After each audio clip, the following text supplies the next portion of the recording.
Now tonight, we are digging deeper into that backlog of complaint cases OSHA is facing right now. The agency has received about 15,000 complaints about Oregon COVID violations in workplaces, but officials admit they just don't have the resources right now to keep up. Well, in turn, we asked Governor Kate Brown about it, and our Jacqueline Abad joins us live tonight with the governor's answer. Tell us more, Jacqueline.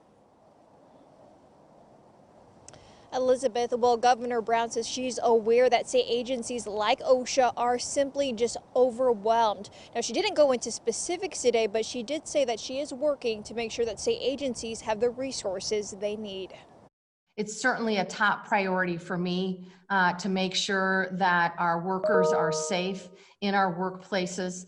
And I'm working with my team and with legislative leadership to make sure that agencies like OSHA have the resources and the staffing they need to meet the response. OSHA has 76 enforcement officers for the entire state. We took a look at the Oregon Health Authority's list of the top 30 workplaces with the largest outbreaks, and out of that number, OSHA inspected only 2 of them. Out of the 15,000 complaints, OSHA did at least 257 inspections. The challenge that we face, because we can't inspect them all, is figuring out how to recognize where those outbreaks are most likely based on the limited information we get in a set of complaints. For example, Snake River Correction Institution was not inspected. It had 6 complaints and the largest Oregon outbreak so far, with 547 cases of COVID-19. A plant nursery in Boring had 1 complaint. OSHA inspected it, and we learned there are 64 cases.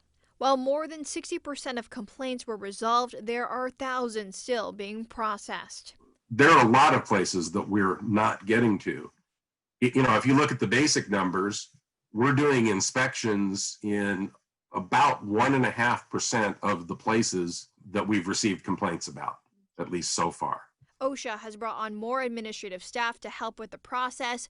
OSHA says that the fundamental problem is the lead time involved in training enforcement officers. If there's serious problems and we find them, we will deal with them. But I'm not going to pretend that we have the staffing or the capability to find every problem that exists in Oregon workplaces. OSHA does tell me that they have not requested resources from the state, but they have shared information about their limited inspection activity with legislative committees. Jeff, Elizabeth will continue to follow this story. Reporting live in Portland, Jacqueline Abad, KOIN 6 News. Jacqueline, thank you. Some breaking